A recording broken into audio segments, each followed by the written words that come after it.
เอาสบายดีพ่อแม่พี่น้องมื้อนี้เบาลังพามาเบิ่งบรรยากาศอยู่ดอยอันนี้จะเป็นบ้านของสันเผากระมุเนาะอยู่ห่างไกลจากตัวเมืองนี่โอ้หลายกิโลเลยเป็นบ้านน้อยๆเนาะมีประมาณ10 ปลายหลังคาเรือนมื้อนี้เบาลังก็ขึ้นพาขึ้นมาเบิ่งเนาะซึ่งว่าตอนนี้ก็ยืนอยู่ให้เข้าเบิ่งเนาะให้เข้าอยู่จอมภู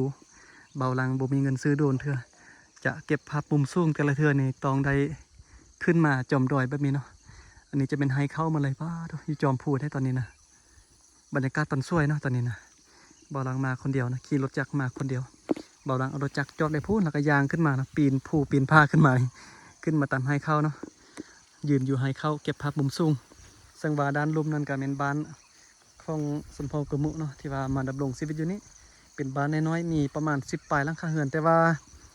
หมู่บ้านนี้เพิ่นยังบ่ทันเอาไฟฟ้าเข้าเรือนเถื่อสาบานเพิ่นว่ายังหาเงินกันเนาะยังบ่มีเงินเอาไฟฟ้าเข้าเทือกตรงนี้นะแต่ว่าเส้นทางรถนี้ปีนี้ถือว่าดีหลายเนาะมาฮอดมาถึงแล้วเป็นเส้นทางลาดยางบ่ว่าฝนจะตกหรือว่าแดดออกมาได้สะดวกสบายเนาะเส้นทางนี้ก็สามารถไปฮอดเมืองนาแลไปฮอดแขวงล่วงน้ำท่าหรือว่าออกไปทางบ่อแก้วก็ได้เนาะทางด้านนี้นะเส้นทางนี้นะเป็นเส้นทางดอยเนาะแต่ว่ารถบรรทุกหนักๆนี้มาจะตังนักน่าจะบ่ได้เนาะเพราะว่าเป็นดอยสันถ้าว่าเป็นทางดีอยู่แต่ว่าเป็นดอยสันเนาะโดยเฉพาะแม่นบนนี้บนนั้นแหละเบิ่งในกล้องอาจจะธรรมดาแต่ว่าโอ้ตัวจริงนี่เป็นดอยสันขนาดบอกรถเขาจะเอาลงดอยนี่ใส่เล็ก1เล็ก2ลุงโอ้เขาจะเอาไปตางตัวงัวมา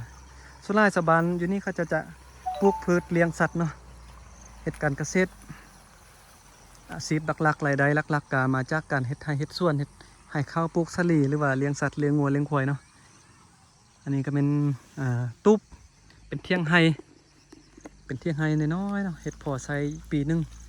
เป็นเศร้าแบบนี้ก็เศร้าน้อยๆต่ำๆเนาะมุงหลังคาต่ำๆบ่ให้อันฝนสะเขาทำไมช่วงนี้ฝนสะเขาได้เบิ่งอันนี้ก็เป็นหม้อเพิ่นอันไว้คั่วกินเนาะแล้วก็มีครก เป็นครกไม้แบบดังเดิมแล้วก็มีอุปกรณ์เครื่องไม้เครื่องมือเนาะการทางหญ้าเฮ็ดไร่ส่วนของชาวบ้านเพิ่นชีวิตเรียบง่ายเนาะหาอยู่หากินทำตามธรรมชาติบ่วุ่นวายคือสังคมในเมืองเลยป้าตัวมาด้านนี้งามขนาดผมแม่พี่น้องเบิ่งเส้นทางคดโค้งบ่ดีเนาะสังว่าบนนี้นี่จะเป็นขั้วเนาะ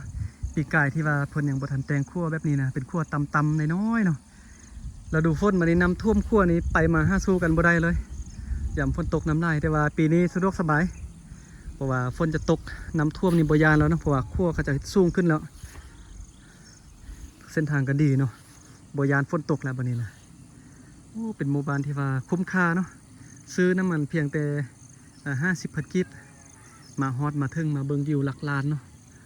ว้างามขนาดเป็นตาสะอ่อนเนาะทางด้านพุ่นเนี่ยปีกายนี่เป็นให้เข้านะแถวนี้นะแต่ว่าปีนี้เฮ็ดบ่ได้แล้วซึ่งว่าให้เข้าแต่ละปีนี้สมมุติบนนี้เนาะให้เข้าบริเวณนี้เฮ็ดปีนี้แล้วนี่เราต้องรอท่าอีกประมาณ5 ปีขึ้นไปถึง7 ปีเนาะจึงสามารถกลับมาเฮ็ดให้เข้าบนนี้บนเดิมบนเก่านี้ได้เนาะซึ่งว่าให้เข้าก็เป็น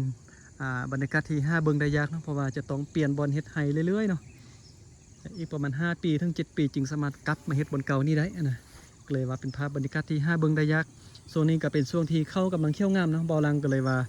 ขึ้นดอยเนาะพามาเบิ่งบรรยากาศอยู่ดอยมาเบิ่งให้เข้าเนาะเป็นบ้านน้อยๆงามขนาดบ้านนี้นะคุ้มค่าเนาะอันนั้นก็เป็นน้องป่าเพิ่นได้สบายอยู่นี่นะเลี้ยงปูเลี้ยงปลาเนาะเลี้ยง